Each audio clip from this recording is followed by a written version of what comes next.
Assalamualaikum warahmatullahi wabarakatuh.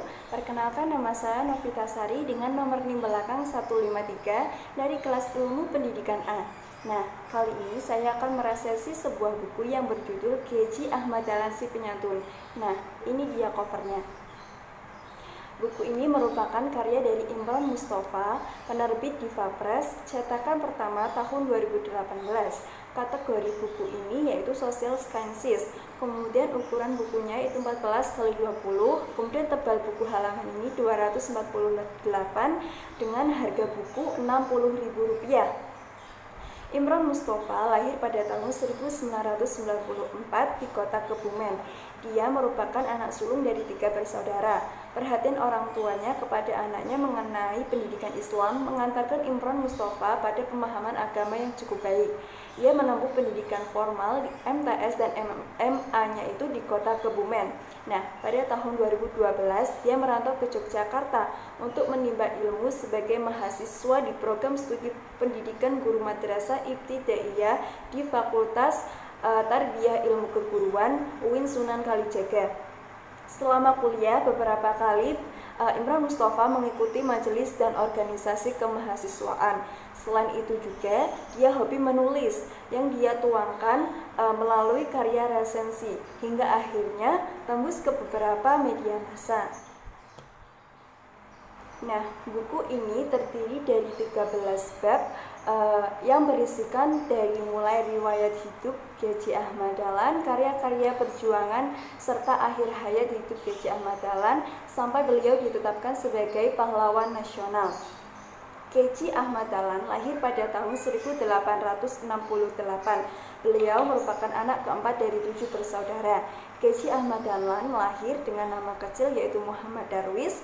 Beliau lahir dari keluarga yang religius dan terpandang di masyarakat Kauman. Beliau ini merupakan anak dari seorang khatib di Masjid Gede di kota Kauman. Tentunya dengan begitu pendidikan agama K.J. Ahmad Dahlan sangat diperhatikan. Dari kecil beliau sudah terbiasa mempelajari kitab-kitab karangan ulama Nusantara. Beliau juga belajar tentang agama itu kepada kakak-kakak iparnya karena merupakan para kiai. Selain itu juga beliau menimba ilmu agama pada para ulama dan wali songo. Setelah beranjak dewasa, K.J. Ahmad Dahlan pergi ke Makkah untuk menunaikan ibadah haji, sekaligus menimba ilmu agama lebih dalam lagi di sana kepada para ulama. Ilmu yang dipraktikkan oleh K.J. Ahmad Dahlan setelah pulang dari Makkah yaitu ilmu falak, yang berisikan bahwa beliau menyarankan kepada para tokoh agama di kampungnya untuk mengubah arah kiblat. Akan tetapi saran tersebut mendapatkan penolakan dari masyarakat, bahkan mendapatkan kecaman keras dari masyarakat, sehingga pada puncaknya mereka merobohkan langgar kidul yaitu musola yang didirikan oleh K.J. Ahmad Dahlan. Nah, dari perjuangan K.J. Ahmad Dahlan tak luput juga terinspirasi dari ayat-ayat Al-Quran, seperti halnya beliau dalam mendirikan persyarikatan yaitu organisasi Muhammadiyah yang bersemboyan hidup-hidupilah Muhammadiyah tapi jangan hidup di organisasi Muhammadiyah. Beliau berpedoman pada Quran surat Ali Imran ayat 104. Kemudian tentang dasar pengabdian K.J. Ahmad Dahlan itu berpedoman pada Quran surat Al-Ma'un. Nah, berbagai organisasi yang berhasil didirikan oleh K.J. Ahmad Dahlan yaitu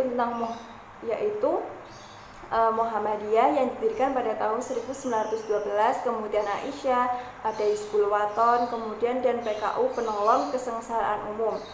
Nah, sekitar pada tahun 1922 kesehatan K.J. Ahmad Dahlan kian menurun hingga pada akhirnya pada Jumat 7 Rajab tahun 134 Hijriah beliau menghembuskan nafas terakhirnya. Oleh karena itu, perjuangan keras dari seorang K.J. Ahmad Dahlan patut untuk dikenang, sehingga pemerintah Indonesia memberikan gelar kepada beliau pahlawan nasional. Kemudian kelebihan dari buku ini itu terselip nasihat-nasihat yang mampu memberikan inspirasi dan motivasi yang bisa membangun semangat juang untuk para kalangan anak muda dalam menuntut ilmu agama maupun dalam berorganisasi. Kemudian penyusunan dalam setiap buku ini itu tertata rapi, pemilihan diksinya pun sesuai, kemudian setiap kata asing itu diberikan penjelasan, kemudian buku ini juga tertera sumber yang jelas. Nah, kemudian kekurangan dari buku ini yaitu pembahasan antar subbabnya itu membingungkan, karena antar subbabnya itu sukar untuk dipahami dan sehingga para pembacanya itu harus membaca dari awal sampai akhir, harus jadi mereka menjadi paham. Nah, kemudian sampul bukunya ini kurang menarik dan kertas dalamnya itu buram. Oke teman-teman, itulah hasil resensian dari saya. Terima kasih. Assalamualaikum warahmatullahi wabarakatuh. See you.